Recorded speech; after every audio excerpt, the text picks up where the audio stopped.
So it's been more than 540 days since Hamas's October 7th attack, and families of Hamas, some of the hostages that were taken by Hamas, are still waiting for their loved ones to come home. Liran and Ilay David are among those still fighting for their siblings' freedom. Both have brothers that were abducted on October 7th, and they're among the 41 hostages still being held inside Gaza. Berma and David have been taking their protest to Washington and lobbying both sides of the political aisle, demanding that someone help save their siblings. Aviatar David was kidnapped by Hamas from the Nova Music Festival, and twins Gali and Ziv Berma, who were taken from their kibbutz. Liran and Ilay are here in D.C. meeting with members of the Trump administration while continuing to be very vocal, urging the Israeli government that they must do more. Liran and Ilay David join me now. Gentlemen, thank you for being here. I know this is not easy, and this has been quite the fight. I know that neither of you are going to give up on until you see your brothers come home. Of course. That's right. All right, so Liran, let's start with you and just tell me who you met with. How did it go? Do you feel any closer to getting the twins home? I do not feel closer. I do feel, because they are not here yet, and the deal is not signed yet. I did feel closer when the first deal in the beginning of January happened. I was very optimistic then that we will get to the phase 2, where my brothers are, where Aviatar is. But right now, we are in a limbo, because there are a lot of talk, but no deal signed yet. But I'm not privileged enough not to be optimistic. I will be optimistic until the end. My brother needs me, and I will do whatever for them. And we met from Congress and Senate, and we've met with Steve Witkoff, who is absolutely devoted for the cause of releasing all the hostage. And we will keep advocating until all of them will be home, all 59 of them. Ilay, how are you feeling about how the meetings are going? Did you hear anything that gave you any ounce of hope? We've heard about the commitment and the determination, and we know that Trump's administration and his government and everybody are so committed, so determined to bring back all the 59 hostages, all of them, the living one and the deceased.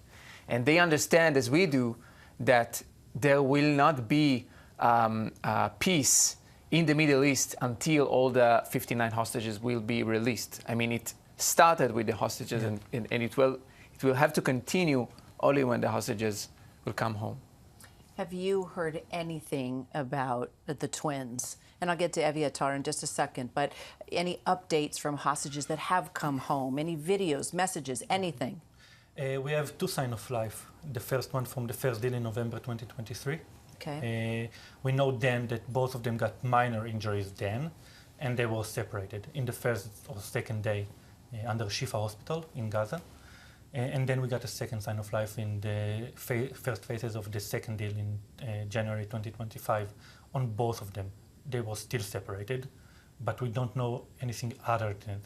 We don't have any video confirmation, just eyewitnessing from the hostages who came back. And we don't know their condition right now. So we are hoping for the best, but we heard the testimonies of released hostages, of Kit Siegel, who is here. And oh yes, we know the Siegels very well. So yes. We heard the testimonies, and we are afraid every moment for their life, their well-being. But we don't have any confirmation other than they saw them, they are alive, and they are separated. How about your brother, Ilay? So on February 22nd, Hamas released a video showing Aviatar and his best friend Guy when they were forced to watch their hostage friends being released at their releasing parade that Hamas did every week. They sat inside a van. They saw their friends being released on stage, and then the Hamas terrorists, they just shut the door close in their faces, and they asked the Aviatar and Guy to beg for their lives in front of the camera. And after the camera was shut down, we know they were thrown back to the tunnels where they were got out from. We know from two hostages that spent all time in captivity with them. We've heard that they are being held in hideous conditions, 3 on 30 feet long tunnel with barely enough space to stand. They have a pit that they use as toilet at the end of this hole, and they are completely disconnected from the outside world. So just imagine how it feels to be in your room for only a day without go outside of that room, and they are there with sadistic captors. They are starved. They are being abused every day. It's hell on earth. It is hell on earth. It's underground, but it is hell on earth. And we are afraid that they can be died.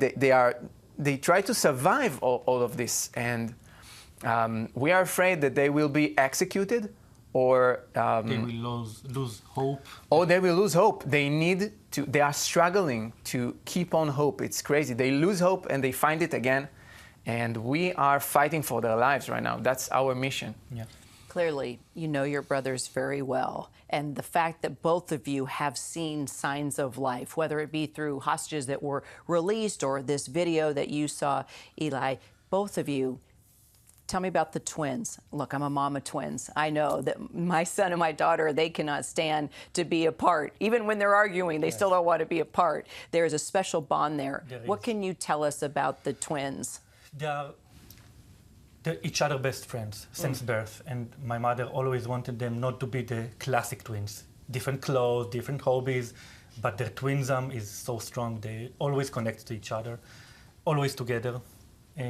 Supporting the same soccer teams, playing in the same soccer team of the kibbutz of Kfar Aza team, working in the same job, the same field as light technicians in a sound and light company with some of the biggest names in Israel music. Their commitment to our father has Parkinson and dementia. So they are in the age when young people go to live in the center of Israel, in Tel Aviv. Right. They decided to stay close to our father and to help our mother with him. This is show the bond of them together, and like I said, they are each other. Caring for your parents. Caring for my father and helping my mother, and there are a lot of light missing when they are not gone, because they used to do the follow in the shows, and there's a lot of light missing right now. Your brother? Eviatar's 24. He went to the Nova Festival, as you said.